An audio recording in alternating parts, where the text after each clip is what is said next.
Okay, today I would like to talk to you about X-ray survey follow-up as a driver for extragalactic spectroscopic surveys.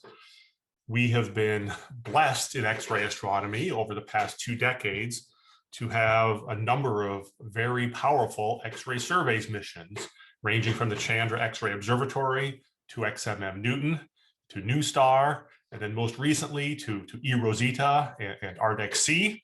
And then also, of course, I want to mention the Swift-BAT survey as well as Integral.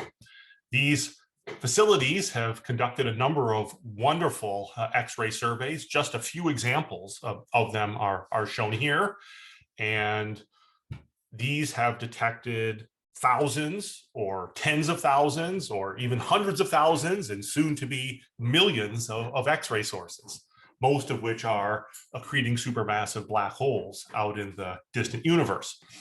And we have done a good job utilizing these missions in X-ray astronomy to fill the discovery space of flux limit versus solid angle coverage. As you can see here in the 1/2 to 2 keV band, and here in the 8 to 24 keV band. And the science that comes from all of the wonderful surveys shown in this diagram is fundamentally dependent upon the spectroscopic follow-up that is the subject of this conference, and that's what I'm going to talk about today. So the overall outline for today is I'm going to start with just a few words on the value of X-ray surveys. I'll then talk about the need for X-ray survey spectroscopic follow-up.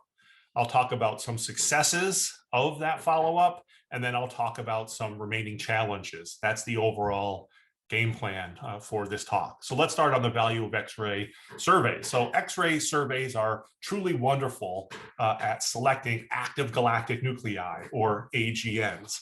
This is because of the penetrating nature of X-rays, as well as the fact that X-rays have little dilution from host galaxy starlight, and thus they have been very effective at finding AGNs throughout the universe and thereby probing cosmic supermassive black hole growth, which is a key part of the galaxy evolution. That's the focus of this conference. In fact, in the deepest X-ray surveys, for example, here in the center of the Chandra Deep Field South, we actually are detecting up to about 24,000 AGNs per square degree at the very faintest of fluxes that we reach. And if you compare that to surveys at other wavelengths, as you can see from this panel over on the right, X-ray surveys find by far the highest sky density of active galactic nuclei compared to any other wavelength. They have a very large advantage in this particular regime. Now, X-ray surveys don't only find active galactic nuclei, they also find lots of other exciting sources. The deepest X-ray surveys are also detecting, particularly at the very faint fluxes, are detecting large numbers of starbursts and normal galaxies. And these are also very exciting. They allow evolutionary studies of another aspect of galaxies, specifically their X-ray binary populations, which evolved in exciting ways over the history of the universe. So this is also important science. And then, of course, these X-ray surveys also provide unique insights into clusters and groups of galaxies, where you're studying their intergalactic media. They provide new insights into transient sources, and they also detect significant numbers of galactic stars. And all of these are also exciting targets for investigation. Now, I want to focus for a while on the need for X-ray survey spectroscopic follow-up. We have a number of aims when conducting the spectroscopic follow-up of the X-ray sources from these surveys, ranging from basic redshift determination through to characterizing the physical properties of the sources, and then more and more ranging toward time domain studies. We know active galaxies are highly variable sources over time, and to fully characterize them, you have to characterize their changes over time. And this can be done with many techniques, including reverberation mapping, for example. And then also, as I've mentioned, we also detect transients in many of these X-ray surveys, and you want to be able to follow those up spectroscopically as well. So these are the broad needs for follow-up of the X-ray sources. And with some notable exceptions, unfortunately, the X-ray surveys data so far that themselves do not yet provide reliable redshifts. Of course, you do have X-ray spectral information being gathered in the X-ray surveys. That's one of the aspects of X-ray detection. But so far, again, with a few exceptions where you can detect, for example, iron K lines in a few cases, as you can see in this panel over here on the left, the X-ray data themselves don't give you redshifts, but there is promise in the future as better facilities are developed for actually doing that more and more. Furthermore, you can try to derive photometric redshifts for the active galaxies in X-ray surveys, for example, and these are extremely valuable.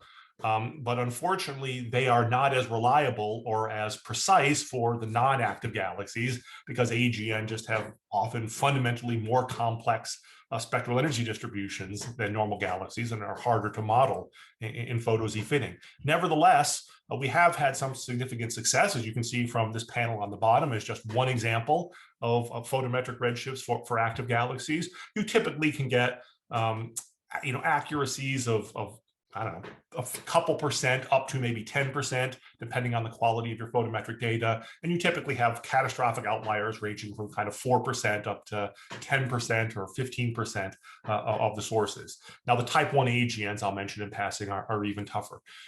Nevertheless, despite the fact that these photometric redshifts are extremely valuable, the photometric redshifts are insufficient, of course, for physical characterization of the sources, which again is one of our important goals via, for example, studies of line emission. And moreover, the photometric redshifts are insufficient for placing the active galaxies in the three-dimensional cosmic structures. You typically have 100 megaparsec or more radial uncertainty. And so that is, another challenge that we're facing in these surveys. And so we have nevertheless had many successes with the spectroscopic follow-up, and I want to talk about that now. So the optical, near-infrared, and mid-infrared fluxes for the X-ray sources coming from surveys can span a very wide range, can span a factor of 100,000 or more.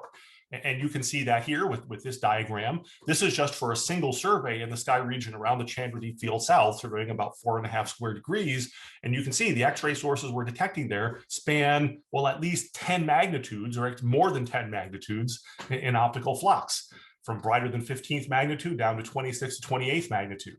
And thus, many telescopes can and have been used productively for spectroscopy of the X-ray sources from these surveys over the years. And these have ranged from 2-meter telescopes up to 8 to 10-meter telescopes, which are needed, of course, for the faintest X-ray sources. They've all made valuable contributions. And of course, multi-object spectroscopy has been critical here in following up large numbers of X-ray sources economically. Now, thus far, we have generated samples with thousands of spectroscopically identified X-ray active galactic nuclei and X-ray detected galaxies and so on. And these are now being used for powerful studies of, for example, supermassive black hole demographics, physics, and ecology. I don't have time to talk about all of those exciting studies today, but I'll point you to this review paper that I wrote with Dave Alexander. And I also have a number of YouTube videos that give details on such things. But one issue that we persistently face, and this has been the case since the early 2000s, is that the spectroscopic completeness for the X-ray sources typically drops sharply beyond about 24th magnitude. And you can see, as you can see in these two diagrams here. And so you typically use the photometric redshifts to fill in the fainter magnitudes. And of course, that's extremely helpful, but one would like to have spectroscopic redshifts in that regime. So now I want to finish up by talking about the remaining challenges that we're facing. First of all, there is this faint sources challenge that I've just been telling you about.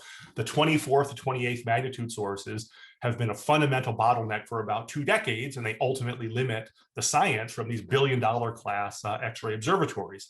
And this challenge is only going to get harder in the future with the massive AGN samples from Athena, StarX, Lynx, and so on.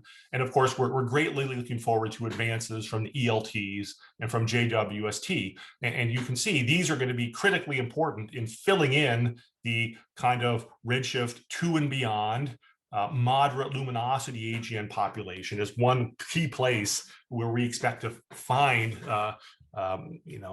we expect to have a big advance from the improved spectroscopic characterization enabled by these facilities.